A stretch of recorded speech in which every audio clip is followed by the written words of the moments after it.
ॐ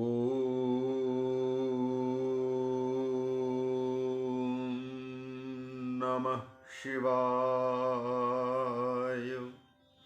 अथ श्री शिवमहापुराणे रुद्रसंहितायां सृष्टिखंडे चतुर्दशोऽध्यायः।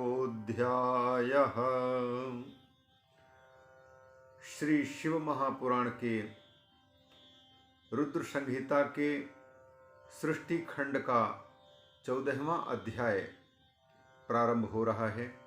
इसका वाचन और उसके सामान्य अर्थ का प्रस्तुतिकरण किया जा रहा है। इस अध्याय में भगवान ब्रह्मा जी नारद जी को उनके मन की शांति के लिए शिव के महत्व बताने के उद्देश्य से नाना प्रकार के पूजा पद्धतियों का वर्णन कर रहे हैं और शिव जी की पूजा कैसे की जाती है, भगवान शिव को क्या पसंद है, उन सब बातों का उल्लेख कर रहे हैं। इस अध्याय में विभिन्न पुष्पों, अन्नों और जलादि की धाराओं से शिव जी की पूजा का माहात्म्य बताया जा रहा है। किन पुष्पों से भगवान की पूजा की जाती है, उसका क्या महत्व है, किन अन्नों से भगवान की सपर्या की जाती है, उसका क्या महत्व है, उसी प्रकार से जलादि की धाराओं से भगवान की पूजा की जाती है, उसका क्या महत्व है। इन सब बातों को इस 14वें अध्याय के 87 श्लोकों में बताया जा रहा है। नैमिषारण्य तीर्थ पर विराजमान श्री रोमहर्षण ऋषि के सामने शौनक आदि 88,000 ऋषि मुनि उपस्थित हैं। उन सब को ब्रह्मा और नारद के संवाद का उल्लेख कर रहे हैं रोमहर्षण जी, और ब्रह्मा जी उस संवाद में नारद जी को यह सब बातें बता रहे हैं। इसलिए यहाँ पर शौनक आदि ऋषियों की ओर से रोमहर्षण जी के सामने यह प्रश्न उठ रहा है, क्योंकि इस अध्याय के पूर्व में 13वें अध्याय के अंतिम श्लोक में श्री रोमहर्षण जी ने मुनियों से कहा, इति प्रोक्तम अशेषेण मुनयः शिव पूजनम। हे मुनियों, इस प्रकार से हमने समग्र रूप से शिव का पूजन वर्णित किया। यह पूजन भोग और मोक्ष को प्रदान करने वाला है। और अब अन्य क्या सुनना चाहते हो, किमन्यत् श्रोतुम अर्हथ, और क्या सुनना आप चाहते हैं। तो इसीलिए ऋषि लोग शौनक आदि ऋषि रोमहर्षण जी के सामने और ब्रह्मा जी के सामने देवर्षि और ऋषि देवता वे भी उपस्थित कर रहे हैं। ऋषय ऊचुः व्यास शिष्य महाभाग कथय त्वं प्रमाणतः कैः पुष्पैः पूजितः शंभुः किं किं यच्छति वै फलम्। हे व्यास शिष्य, हे परम भाग्यवान रोमहर्षण जी, अब आप प्रमाण के अनुसार प्रमाण सहित यह बताने की कृपा करें कि भगवान शंकर की पूजा किन पुष्पों से की जाती है, और उन पुष्पों से यदि पूजा की जाती है तो भगवान शिव उनको क्या फल प्रदान करते हैं। किम यच्छति वै फलम, भगवान शंकर की भिन्न भिन्न पुष्पों से पूजा की जाए तो भगवान प्रसन्न होकर के उन भक्तों को क्या प्रदान करते हैं, क्या फल देते हैं।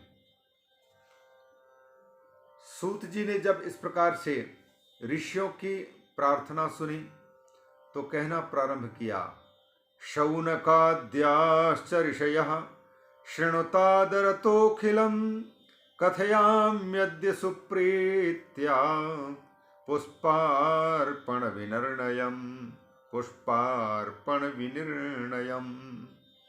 हे शौनकादि ऋषियों, अखिलम आदरतः शृणुत, सारी बात आप सबके सब बहुत ही आदरपूर्वक श्रद्धा पूर्वक श्रवण करो, क्योंकि श्रद्धा भक्ति के साथ आदर के साथ श्रवण करने पर ही श्रुत कथानक फलित होता है।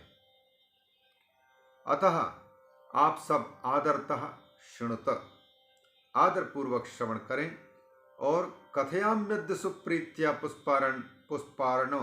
पुष्पार्पण विनिर्णयम। मैं प्रसन्नता पूर्वक आज पुष्प विनिर्णय, कौन सा पुष्प भगवान को समर्पित करना चाहिए, पुष्पार्पण की विनिर्णय, पुष्प अर्पण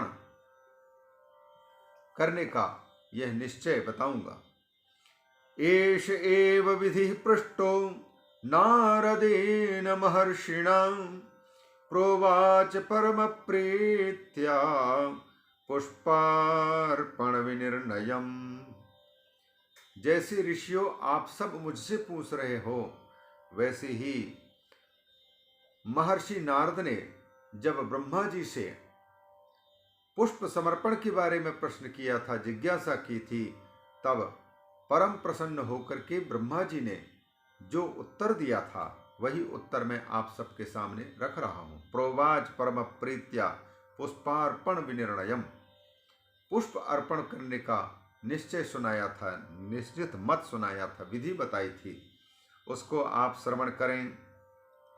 ब्रह्मा जी ने नारद जी से कहा था, कमलैर्बिल्वपत्रैश्च शतपत्रैस्तथा पुनः शंखपुष्पैस्तथा देवं लक्ष्मीकामोर्चयेच्छिवम्।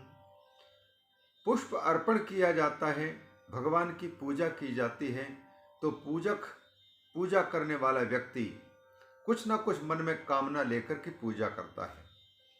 निष्काम पूजा करने वाले व्यक्ति इस संसार में अंगुली गणनीय हो सकते हैं, कुछ ही हो सकते हैं। सब लोग निष्काम भजन नहीं कर पाते, भगवान की पूजा करते हैं, बदले में न जाने क्या क्या संपत्ति मांग लेते हैं।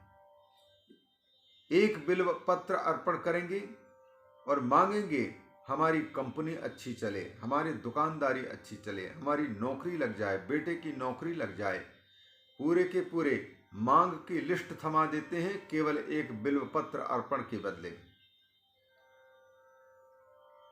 तो यह मांग तो सब लोग करते हैं, लेकिन कुछ नहीं चाहिए, केवल भगवान की प्रसन्नता हमें चाहिए। और शास्त्र कहता है अर्चन पूजन करने से मानसिक स्थिति अच्छी बनी रहती है और नहीं करने से मानसिक स्थिति बिगड़ती है। उस बात को तो समझते नहीं हैं, बस उनको चाहिए। संसार के व्यक्ति 99% कामी हुआ करते हैं, तो जो कामी हैं उन कामियों को ही भगवान की पूजा में प्रवृत्त करने के उद्देश्य से शास्त्र भी उनको कुछ न कुछ फल कथन करके उन कर्मों में लगाता है। अतः यहाँ पर पहले कहते हैं पूजा करने वाले के भगवान की पूजा करने में पहले प्रवृत्ति हो, तदर्थ पहले उनके फल दिखाते हैं कि पूजा कौन से फूल से समर्पित किया जाए और किस कामना से समर्पित किया जाए। लक्ष्मी कामः अर्चयेत शिवम। लक्ष्मी चाहिए तो भगवान भोलेनाथ की अर्चना करनी चाहिए, पूजा करनी चाहिए। लक्ष्मीम सदैव सुमुखीम प्रददाति शंभु। भगवान शंकर जो लक्ष्मी प्रदान करते हैं वह प्रसन्न मुखी लक्ष्मी प्रदान करते हैं। अर्थात जिस लक्ष्मी को पाकर के व्यक्ति प्रसन्न हो सकता है, जिस लक्ष्मी को पाकर के व्यक्ति का चित्त विकृत नहीं हो, परमार्थ पथ का पथिक बने, उससे भ्रष्ट न होने पावे, ऐसी लक्ष्मी भगवान शिव प्रदान करते हैं। लक्ष्मीम सदैव सुमुखीम प्रददाति शंभो। तो लक्ष्मी की कामना यदि है तो शंकर जी की पूजा करें, पर शर्त है, जहां मांग है वहां शर्त होती है। वेतन भोगी को ठीक 10 बजे ऑफिस में उपस्थित होने की मजबूरी और 4 बजे तक रहने की मजबूरी है, शर्त है, क्योंकि वेतन भोगी है। वेतन चाहिए तो शर्तों को, नियमों का पालन करना पड़ेगा। और जिसको कुछ नहीं चाहिए उसको कोई बाध्य नहीं कर सकता है कि तुम्हें यह काम करना नहीं चाहिए, तुम्हें यह काम करना ही चाहिए। इस प्रकार से बाधित नहीं कर सकता, उसको विवश नहीं कर सकता। निष्काम भक्त को भगवान भी विवश नहीं कर सकते, उसकी सेवा से प्रसन्न होते हैं। तो निष्काम की बात तो अलग, पर संसार है कामी। अतः संसारी लोग लक्ष्मी की कामना से शिव जी का अर्चन करते हैं, तो उनके लिए भी कुछ शर्तें हैं। कौन से पुष्प से अर्चन किया जाए शिव जी का? कमलैर बिल्वपत्रैश्च, कमल पुष्पों से शंकर जी की पूजा की जाए, शिवलिंग का अभिषेक किया जाए, तो कमल से पूजित होकर के भगवान लक्ष्मी प्रदान करते हैं। उसी प्रकार से बिल्व पत्र समर्पित किया जाए यदि लक्ष्मी की चाह है, शतपत्र समर्पित किया जाए यदि धन चाहिए, शंख पुष्प, उसी प्रकार से अन्य भी विधान बता रहे हैं। इन पुष्पों से भगवान शिव की जब अर्चना पूजा की जाती है तो भगवत कृपा से उनके पास में सुमुखी लक्ष्मी आती है। एतैश्च लक्ष्य संख्याकैः पूजितश्चेत् भवेत् शिवः। अब कमल पत्र की बात या कमल पुष्प की बात, बिल्व पत्र की बात, शतपत्र, शंख पुष्प कहा, तो यहाँ पर ध्यान रहे बहुवचन का प्रयोग किया गया है, एक वचन नहीं। नहीं तो एक ही बिल्व पत्र चढ़ा करके मांग ले, फिर हमको लक्ष्मी चाहिए। रावण को सोने के लंका दे दी तो हमको भी लंका दे दे, ये नहीं होगा। रावण ने अपने सिर अर्पित किया है, तब जाकर के भगवान भोलेनाथ जो आत्मसमर्पण कर देता है, उसके लिए भगवान के पास में कुछ भी अदेय वस्तु नहीं होती है, सब कुछ देने को तैयार हो जाते हैं। और हम एक बेल का पत्ता चढ़ा करके मांगते हैं हमारा 5 जन्म के सुख। तो बिल्वपत्रैः, कमलैः, शतपत्रैः, शंख पुष्पैः, ये बहुवचनांत रूप हैं। अतः बहुत बिल्वपत्र, बहुत कमल पुष्प और बहुत शंख पुष्प, शंख पत्र पुष्प, और उसी प्रकार बहुत से शतपत्र होने चाहिए। तो कितने महाराज? बहुत कितना हो सकता है? लोग कह दें कि ये बहुत खाता है, तो बहुत खाता का तात्पर्य तो 2 रोटी में भी बहुत खाता हो सकता है। अर्थात कोई व्यक्ति 1 रोटी खाया और आज मान रखने के लिए 2 रोटी खा लिया और कह दिया कि मैंने बहुत ज़्यादा खा लिया, तो ये 2 रोटी भी उसके लिए बहुत है।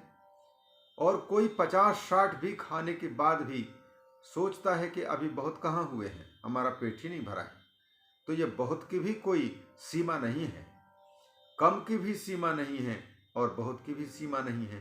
तो कम से कम फिक्स रूप से, स्पष्ट रूप से कितनी संख्या को समझा जाए? बहुवचन यहाँ जब दिया है तो कहते हैं एतैश्च लक्ष्य संख्याकैः, इन कमल पत्र, कमल पुष्प और बिल्व पत्र आदि से पूजा करने की बात कही गई है, वो लक्ष्य संख्याक। 1,00,000 बिल्व पत्र, 1,00,000 कमल पुष्प, 1,00,000 शतपत्र, 1,00,000 शंख पुष्प, इनमें से किसी एक के द्वारा भी 1-1 लाख अर्पण करके भगवान शंकर की पूजा कर सकता है। और इस प्रकार से यदि पूजा करता है तो शंकर भगवान इस प्रकार से पूजित होकर के क्या करते हैं? पाप हानिस तथा विप्र लक्ष्मी स्यान्नात्र संशयः।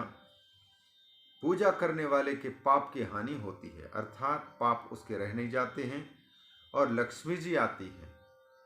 लक्ष्मी स्यात् नात्र संशयः, इसमें कोई संदेह नहीं कि न जाने क्या क्या चीज़ें प्रदान करने की बातें कह रहे हैं। कई पंडित जी ये प्रलोभन में आकर के पूजा करवाना चाहते हैं, दक्षिणा लेना चाहते हैं, इसलिए ये कभी बिल्व पत्र समर्पण करने से पास हो जाएगा, तो कहीं जो है बिल्व पत्र समर्पण करने से अमुक रोग की बीमारी दूर हो जाएगी, ये रोग दूर हो जाएगा, नौकरी लग जाएगी। इस प्रकार से जो अशास्त्रीय बातें हैं, जो शास्त्र में उल्लिखित नहीं हैं, यद्यपि समस्त कामनाओं की पूर्ति हो जाती हैं, लेकिन जहाँ तक विशेष बातें होती हैं, उन विशेष बातों का स्पष्ट शास्त्र लिखित बातों का उल्लेख होना चाहिए। यहाँ पर स्पष्ट लिखते हैं एतैश्च लक्ष्य संख्याकैः पूजितः चेत् भवेत् शिवः पाप हानि तथा विप्र लक्ष्मी स्यान्नात्र संशयः। लक्ष्मी की प्राप्ति होती है, पाप की निवृत्ति होती है। इसलिए लक्ष्मी काम भगवान शंकर की पूजा करें। क्या कहते हैं, एक मान दे रहे हैं, प्रमाण कि कितनी संख्या को क्या बोला जाता है। एक साथ कितना वहां पर गिनते रहेंगे, 1 लाख, 10 लाख, 15 लाख, उनको पत्र गिनने में ही, दुकान में गिनने में ही समय निकल जाएगा। तो एक परिमाण, विंशति कमलानां तु प्रस्थमेकम उदाहृतम बिल्वोदल सहस्रेण प्रस्थार्धम परिभाषितम शतपत्र सहस्रेण प्रस्थार्धम परिभाषितम फलैः षोडशभिः प्रस्थः फलम टंकदश स्मृतः। विंशति कमलानाम, 20 कमल के फूल, उसको एक प्रस्थ का मान दिया गया है। 20 कमलों की कमल पुष्प भगवान को समर्पित करने का मतलब है एक प्रस्थ, एक प्रस्थ उसने कमल पुष्प समर्पित किया। उसी प्रकार से बिल्वो दल सहस्रेण, 1000 दल, 1000 बिल्व पत्र, इसको आधा प्रस्थ कहा जाता है। आधा प्रस्थ, प्रस्थार्धम परिभाषितम। उसी प्रकार से शतपत्र सहस्रेण, शतपत्र का भी उल्लेख आया, तो 1000 शतपत्र को भी आधा प्रस्थ कहा जाता है, आधा प्रस्थ का परिमाण। फलैः षोडशभिः प्रस्थः, 16 पल का, 16 पलों का एक प्रस्थ माना जाता है, और 10 पलों का पलम टंक दश स्मृतः, और 10 टंकों का एक पल होता है। मतलब टंक छोटा प्रमाण है, पल बड़ा है। 10 टंक होंगे तो एक पल होगा, और 16 पल होंगे तो एक प्रस्थ होगा। और एक प्रस्थ का मान अलग अलग प्रकार से, शतपत्र के 1000 रखने पर, उसी प्रकार बिल्वपत्र के 1000 रखने पर, यह तो आधा आधा प्रस्थ होते हैं।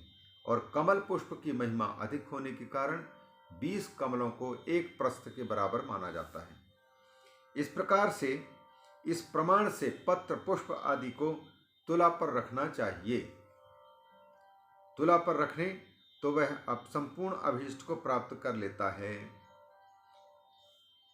अनेनैव तुमानेन तुलामारोपयेद् यदा, जैसे किसी व्यक्ति के पास तौलने के लिए ग्राम का, किलो का, आधा किलोग्राम का कोई वट नहीं है, मान नहीं है, तो फिर उतने ही वजन के कोई पत्थर रख लेता है। 1 किलो का वजन तौल करके कोई पत्थर ले आया, और उस पत्थर का आधा कोई दूसरा पत्थर ले आया, तो मतलब 1 किलो का पत्थर और आधा किलो का पत्थर। उसी प्रकार से 250 ग्राम का पत्थर रख लिया, 100 ग्राम का पत्थर रख लिया, 50 ग्राम का पत्थर रख लिया। इस प्रकार से यदि साक्षात लोहे के बने हुए किलोन आदि नहीं है, तो इन पत्थरों से काम चलाता है, और उतना ही वजन होता है जितना वजन उस लोहे के किलो से मापा जा सकता था। उसी प्रकार से इनमें भी यह प्रमाण है, प्रस्थ के, अर्ध प्रस्थ के, टंक के, पल के, इन सबके अलग अलग मान रखा गया है। अनेनैव तुमानेन तुलामारोपयेद् यदा सर्वान् कामान् अवाप्नोति निष्कामश्चेच्छिवो भवेत्। इस परिमाण से यदि तुला पर, पलड़े पर रखता है, बिल्व पत्र हो, कमल पत्र हो, कमल पुष्प हो, या शंख पुष्प हो, या शतपत्र हो, तो फिर उसके उस प्रस्थ का, अर्धप्रस्थ का, पल का, टंक का यह परिमाण माना जाता है। सर्वान कामान वाप्नोति निष्कामश्चेत् शिवो भवेत्। तो कामना से पूजा करने वाले व्यक्ति को सब कामनाओं की पूर्ति होती है, और अगर कोई कुछ नहीं चाहिए जिसको, तो उसको निष्काम पूजा करने वाले को शिवत्व की प्राप्ति होती है, शिव रूप हो जाता है वह।